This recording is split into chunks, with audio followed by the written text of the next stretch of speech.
Dear students, आप सभी का बहुत बहुत स्वागत है हमारे यूट्यूब चैनल स्टडी विद दुलार में। बच्चों, यहाँ पे क्लास 8 सोशल साइंस का ये चैप्टर 2 है सेक्युलरिज्म। सेक्युलरिज्म का मतलब होता है धर्मनिरपेक्ष। हमारा देश जो है वो एक धर्मनिरपेक्ष देश है। इस देश के अंदर आप किसी भी धर्म को मानने के लिए स्वतंत्र हैं, उसी को सेक्युलरिज्म कहते हैं। यहाँ पे कई धर्मों के लोग, कई समुदाय के लोग रहते हैं, जिसके कारण इस देश को सेक्युलरिज्म घोषित करना पड़ा, उसे इस तरह से बनाना पड़ा। देखिए यहाँ पे जो है, यहाँ पे एक मुट्ठी छाप कर दिखाया गया है। इससे आपको पता चल जाएगा कि ये चैप्टर हमें क्या कहना चाह रहा है। कई सारा चीज़ है, यहाँ पे एक लोगो छपा हुआ है, फिर यहाँ पे और यहाँ पे, और ये जो है सिख धर्म का ये चिन्ह इसमें आता है। उसके बाद ये सिंबल है, ये ईसाई क्रिश्चियन लोग का है, ये हिंदू धर्म का है, और ये मुस्लिम धर्म का चांद तारा जो रहता है। इसमें और कई धर्म है, जैसे कि आपका जैनिज्म हो गया, बौद्धिज्म हो गया, पारसियन हो गया। इस तरह के सभी रिलीजियन के लोग जो हैं हमारे देश में बसते हैं। उसी के अनुसार जो है हमारे देश में धर्म और कानून को डिफरेंट रखा गया है। धर्म आप कोई भी माने, आपको कोई भी मतलब किसी तरह का रोक टोक नहीं होगा। आप चाहे जिस धर्म को मानना चाहें, अगर आप अभी किसी और धर्म को मान रहे हैं, अगर आप दूसरे धर्म में जाना चाहते हैं तो उसमें भी जा सकते हैं। उसके लिए आपको कानून से कोई परमिशन लेने की आवश्यकता नहीं है। देखिए यहाँ पे है चैप्टर 2, ये बड़ा चैप्टर नहीं है। मीनिंग ऑफ सेक्युलरिज्म पहले समझाया गया है। यही चीज़ कि रिलीजन जो है वो कोई स्पेशल रिलीजन नहीं होता है। स्पेशली रिलीजन कोई भी फील्ड में, हमारा देश जो है इसमें अनेक विभिन्नताएं हैं, तो रिलीजन भी इसमें अनेक प्रकार के हैं। तो इसीलिए उन्हें मतलब हमारे देश के लोगों को ये कोई दबाव नहीं है कि आप इस धर्म को मानें या उस धर्म को मानें। यही जो है सेक्युलरिज्म होता है। उसका आगे दिया हुआ है reasons to separate religion from the state.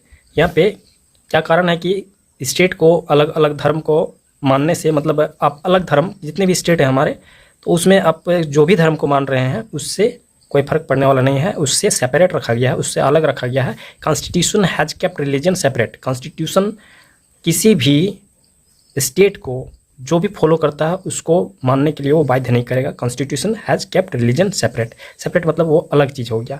उसको आप जो भी मानना है उसमें आपकी सहमति है, आप जिसको मानना चाहते हैं मान सकते हैं। उसके बाद आगे उसी से संबंधित दिया हुआ है सेक्युलरिज्म इन इंडियन कॉन्टेक्स्ट। तो इस यहाँ पे सेक्युलरिज्म को किस तरह से माना जाता है, उसके लिए क्या कॉन्स्टिट्यूशन में आर्टिकल्स दिए गए हैं। देखिए यहाँ पे बतलाया गया, Indian has been defined as a secular country in articles 25 to 28। इतने आर्टिकल्स में कॉन्स्टिट्यूशन जो है, हमारा संविधान जो है, उसमें इतने आर्टिकल्स में इसकी डिस्कशन किया गया है, इसका डिटेल किया गया है। कई सारा आर्टिकल्स है जिसमें कॉन्स्टिट्यूशन के अंदर, जिसमें इन सारी चीज़ों के बारे में बतलाया गया है। उसके बाद हो गया कैरेक्टरिस्टिक्स ऑफ इंडियन सेक्युलरिज्म। तो इंडियन सेक्युलरिज्म का क्या क्या पार्ट होता है, उसके क्या क्या लक्षण होते हैं, और वो किस तरह से यहाँ पे वर्क करता है, इसके बारे में कई पॉइंट्स दिया गया। 6 पॉइंट्स दिया गया, 2 पॉइंट यहाँ पे दिया गया है, और यहाँ पे बाकी पॉइंट्स यहाँ पे दिया गया है 3, 4, 5, 6। आप इसको डिटेल में आपको पढ़ लेना है। उसके बाद in what way does the Indian state function as secular. तो सेक्युलर स्टेट के रूप में ये किस तरह से वर्क करता है, इस चीज़ के बारे में यहाँ पे दिया हुआ है। देखिए यहाँ पे पॉइंट बाय पॉइंट दिया हुआ है। The state does not support any religion. यहाँ पे कोई भी, हमारा देश जो है कोई भी धर्म को सपोर्ट नहीं करता है कि यही धर्म होना चाहिए, ऐसा कहीं भी सपोर्ट नहीं है। उसके बाद नन इंटरफेरेंस, मतलब किसी को उसमें दखल अंदाजी नहीं करता है कि आप ऐसे इस धर्म को क्यों मान रहे हैं, इस धर्म को क्यों नहीं मान रहे हैं। जिसको जो समझ में आता है उस धर्म को मानते हैं। The state's right to intervene, और किसी के यहाँ पे our constitution does not talk to complete separation of state and religion. यहाँ पे बतलाया जा रहा है कि आप अगर किसी भी धर्म को मानते हैं, कोई बात नहीं, ठीक है, आप मान रहे हैं, लेकिन आपको उस धर्म को मानने के दौरान कोई ऐसा कार्य नहीं करना है जिससे किसी और धर्म वालों को या किसी दूसरे धर्म को प्रॉब्लम क्रिएट हो। इस तरह का काम नहीं करना है। किसी और व्यक्ति को आपके द्वारा इंटरफेयर नहीं होना चाहिए। इस तरह से ये चीज़ बतला रहा है। तो आपको इसको कम्प्लीटली पढ़ लेना है। उसके बाद यहाँ पे नेक्स्ट पेज में ये कंपैरिजन कर रहा है कि और भी सेक्युलरिज्म स्टेट दूसरे कंट्री है हमारे देश की तरह, तो उसमें क्या किया गया है, सेक्युलर डेमोक्रेटिक कंट्रीज और भी कंट्रीज है, फॉर एग्जांपल में यूएस है, constitution says that legislature can not declare any religion, वहाँ का जो कानून है वो कोई भी मतलब स्पेशल रिलीजन को वो डिक्लेयर नहीं किया है, घोषणा नहीं किया है। उसी तरह से यूएसए हो गया, USA the separation between state and religion means, वहाँ पे भी मतलब डिक्लेयर नहीं किया गया है, आप किसी भी धर्म को वहाँ पे माना जा सकता है, मतलब इसी तरह का जो है कोई भी इंटरफेयर नहीं होता है इस तरह से। उसके बाद जो है यहाँ पे लास्ट में कंक्लूजन दिया गया है। कंक्लूजन का मतलब हो गया निष्कर्ष, अंततः जो रिजल्ट सामने आता है उसी को कंक्लूजन बोलते हैं। तो फाइनली जो है हमारे देश में एक ऐसा कॉन्स्टिट्यूशन क्रिएट करना था जो कि सभी धर्मों को राइट्स एक जैसा सम्मान मिल सके। फंडामेंटल राइट्स भी जो है हमारा इसी तरह का बनाया गया है।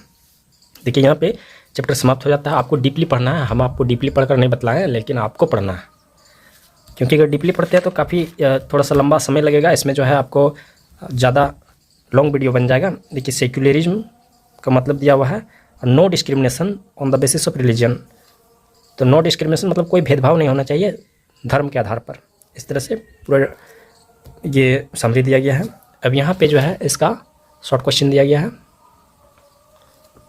देखिए यहाँ पे the word secular was added in preamble of the Indian constitution in the year, कौन से साल में इसको जोड़ा गया, तो 1976 में।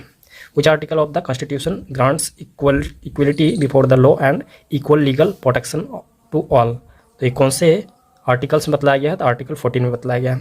Which of the following is not a feature of Indian secularism. तो इसका हो जाएगा it does not support any religion, किसी भी धर्म को स्पेशली ये सपोर्ट नहीं करता।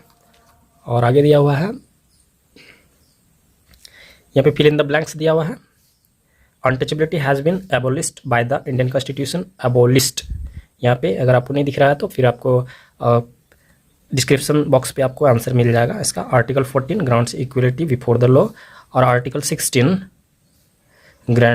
Grants equality of opportunity to all citizen in matters of public employment. A person can move the supreme court in case of violation of his fundamental right. Fundamental right का कोई हनन अगर करता है किसी व्यक्ति का तो वो उसके खिलाफ सुप्रीम कोर्ट पे जा सकता है। उसके बाद यहाँ पे स्टेट ट्रू फॉल्स, यहाँ सही गलत बतलाना है। देखिए यहाँ पे फॉल्स ट्रू ट्रू, इस तरह से 3 क्वेश्चन ओनली है। यहाँ पे शॉर्ट क्वेश्चन दिया हुआ है, शॉर्ट क्वेश्चन 6 क्वेश्चन दिया हुआ है, और यहाँ पे लॉन्ग क्वेश्चन 4 क्वेश्चन दिया हुआ है। तो यहाँ पे आपको इन सारे क्वेश्चंस का आंसर जो है आपको डिस्क्रिप्शन बॉक्स में मिल जाएगा, ताकि वीडियो ज़्यादा लंबा ना हो। अगर हमारा वीडियो आप लोगों के लिए हेल्पफुल होता है तो आप हमारे वीडियो को लाइक कीजिए, हमारे चैनल को सब्सक्राइब करके अपने दोस्तों के साथ शेयर कीजिए। इसके नेक्स्ट चैप्टर को पढ़ने के लिए हम लोग नेक्स्ट वीडियो पे चलेंगे।